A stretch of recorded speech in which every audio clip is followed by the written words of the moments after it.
Okay mga kalingap, isang mapagpalang umaga, tanghali, gabi po sa inyo lahat. Sana po ang lahat ay nasa mabuting kalagayan at ligtas po sa anumang kapahamakan. Sana po kayo dako ng mundo naroroon. Ako po muli ang inyong likod, Maestro 21 TV.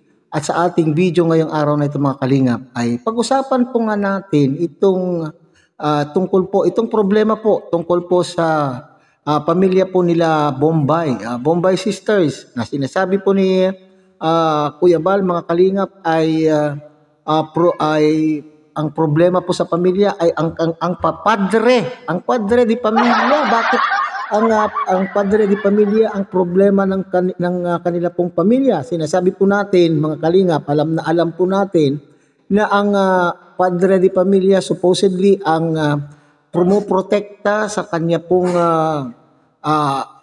mga anak. Siya po ang promoprotekta sa pamilya, siya ang naghahanap buhay para sa pamilya. Pero dito ay kabaliktaran po yata mga kalingap. So yan po ang paksa po ng ating reaction video ngayong araw na ito. Pero bago po yan, isa munang pagpupugay sa ama at founder po ng Kalingap, Kuya Bal Santos Matubang. At tangkilikin po natin Ate Edna Vlog, Kalingap Rob, Kalingap Dan. At siyempre, kung bagong silip lang po kayo sa ating munting channel, sana po ay inyo rin pong tangkilikin sa pamamagitan po ng pagbibigay po nyo ng like, share, and subscribe. At tuloy pindutin na rin po ang notification bell at nang sa ganon, tayo pa rin po ay magkita-kita at magsama-sama sa susunod pa pong mga reaction videos na ating gagawin. Likewise, may galog shout out sa ating mga kasamahan po dyan sa Karepa, Kalingap Reactor Partners, sa pamumuno po yan ng ating butihing presidente Javier De Leon aka Birador. So, bago po tayo magpatuloy mga kalingap, ay tunghayan muna natin ang isang maikling video clip po na ating pong kinuha tungkol po sa pahayag po ni Kuya Bal sa pamilya, sa padre di pamilya ng Bombay Sisters. Okay? So, tunghayan natin mga kalingap. Alam niyo ba itong problema natin, itong ama nila Bombay, yung papa nila, napaka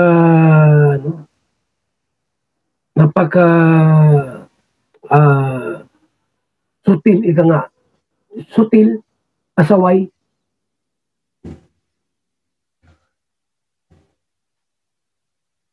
Binigyan ng, may pambayad sa kuryente. Nung isang buwan pa lang, 2 buwan pa lang po, may pambayad sa kuryente. Nagkataon daw po na sarado ang Kanorico. So, hindi na ibayad. Isinugal. Ubos. Walang alam ito kundi magparasugan ay nakulong na ito mga kaibigan. Nakulong na nga ito Nakulong na ito sa droga. Nung wala yan dyan sa bahay nila Bombay, itong tatay nila, okay naman sila Bombay. Nakakakain, may tindahan sila dati. Masaya sila lahat. Akala po namin, kapag lumabas yung tatay nito ay makatulong sa kanila. May lalong lumala.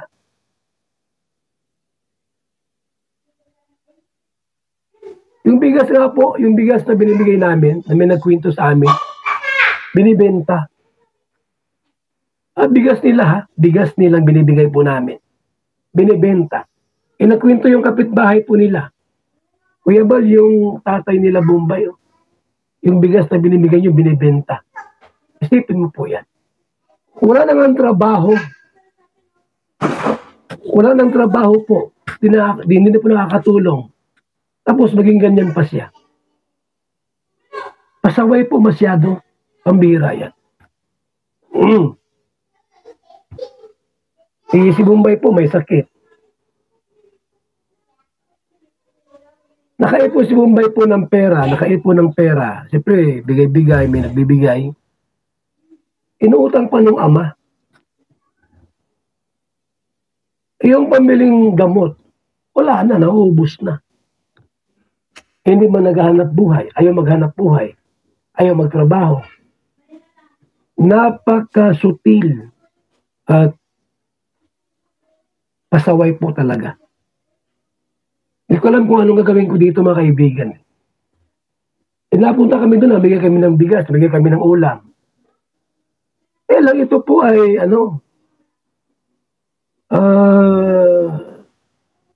masakit sa ulo. Ha?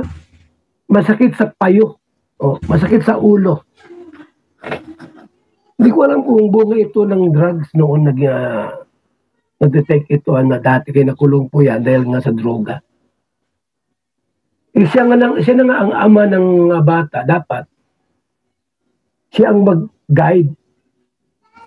Maghanap ng trabaho para makatulong doon sa mga anak niya. Wala po.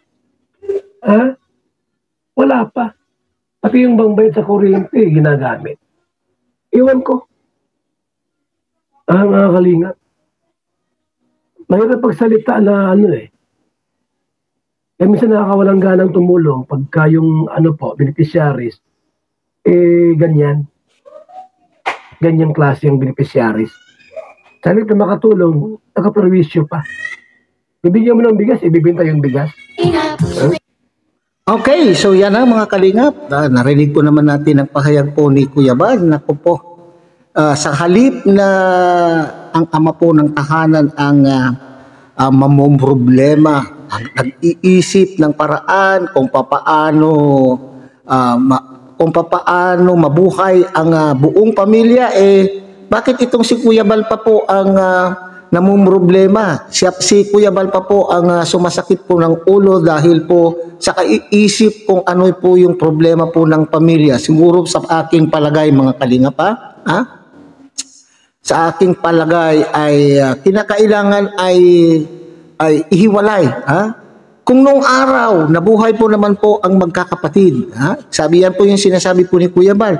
Noong araw na siya po ay nandun po sa kulungan, ay medyo maayos. Nabuhay po ang mga batang ito na wala po ang kanila pong mga magulang. Ngayon at nakalabas na po ay iniisip po natin na sana po ay nandyan siya at makakatulong at maghanap buhay para po sa kanyang pamilya. Pero baliktad po ang nangyayari.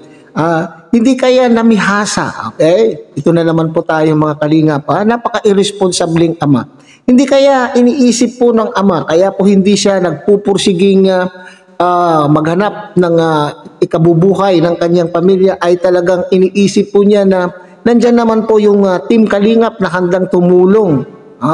Kaya nga itong sabi po ni Kuya Bal dito mga kalingap ay nawawalan na po, na parang bagang yung pagpunto po ng pananalita ni Kuya Bal ay nawawalan na po ng gana na tumulong sa mga ganitong uri po ng beneficiary. Sana naman po ito sa ating mga beneficiary ay parating sinasabi po natin na kinakailangan pahalagan po kung ano po yung tulong po ng Team Kalingap at hindi iasa lahat. Hindi iasa lahat ang inyo pong pangangailangan sa Team Kalingap. Tama po na kayo po ay natulungan na po nung una, nasa sa inyo naman pong diskarte na. Dumiskarte naman po kayo at tulungan po ninyo ang inyo pong mga sarili. Yan. Tulungan po ninyo ang inyong mga sarili. Hindi po pwede, hindi habang buhay na kayo po ay nakaasa sa mga sponsors po ng Kalingap na handang tumulong. Marami pa pong matutulungan. Marami pa pong mas grabe po ang mas grabe pa ang kanila pong kalagayan kaysa sa inyo. Ngayon ay kayo po ay natulungan na ay tulungan naman po ninyo ang inyong mga sarili. Biruin mo po ninyo yan. Ultimong pangkuryente ay iasa pa po sa Kalingap at bukod pa po doon ay yung intensyon. Yung intention na para doon sa pagbabayad ng kuryente ay isinusugal pa ng amang ito. Nako. Isinusugal pa. Ultimo daw po yung bigas na binibigay po ng Kalingap, binibigay po ni Kuya Bal ay ibinebenta rin. Ayon po yan sa kanila pong mga kapitbahay. So ano na lamang po ang natitirang pag-iisip ng tatay na ito mga Kalingap. Imbes na isipin po niya kung ano ang ikabubuhay ng kanyang pamilya, ay siya pa po yung perwisyo sa buhay ng kanila pong pamilya, hindi po ba? Kaya nga medyo naghihinala po itong si Kuya Bal na baka naman ito yung epekto ng pagdodroga, maaaring, kung ganito po ang pangyayari, maaaring sa hanggang ngayon ay maaaring itong padre de pamilya ay gumagamit pa rin. Gumagamit. So, ito po yung dapat pong pag-usapan po ng buong pamilya.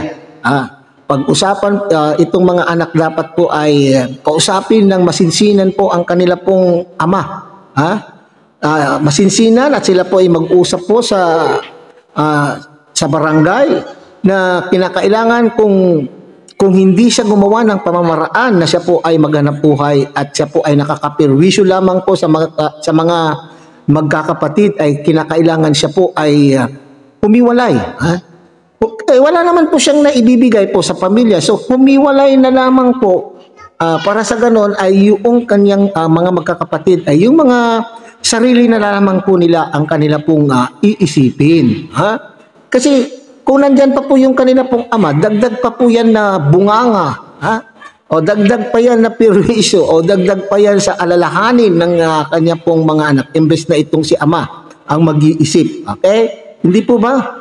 Magpasalamat kayo at nandyan po ang Team Kalingap na handang tumulong sa inyo, pero papaano na lamang po? Sawang-sawa na po ang mga tumutulong. Hindi naman po pwede, sabi ko nga kanina, na habang buhay kayo po ang iniintindi. Sa bagay, hindi natin po masisisi itong mga magkakapatid na arugahin ang kanila pong ama sapagkat matagal na nawalay.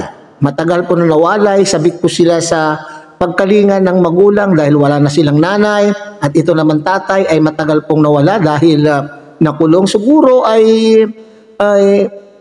kinasasabikan nilang makasama ang kanila pong ama, pero kung ganito na naman po ang kinakailangan ay masinsinan pong kausapin ang ama at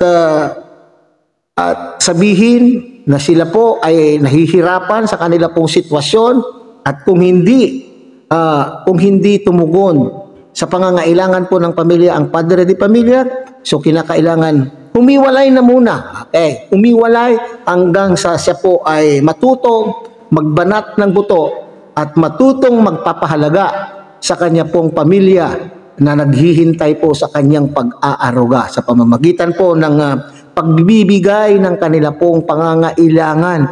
Dito kasi mga kalingap ay lumalabas na yung pangangailangan po ng ama ay ang mga bata pa po, ang kanya pong mga anak pa po ang nagpo-provide, imbes na po itong ama ang mag-provide po sa kanila. So sana ito ay magsilbing aral po sa ating mga taga-subaybay, sa ating pong viewers po ng Kalingap na sana kinakailangan pag ama tayo, pag tayo ay parent, kinakailangan ay magbanat tayo ng buto para sa ating pamilya.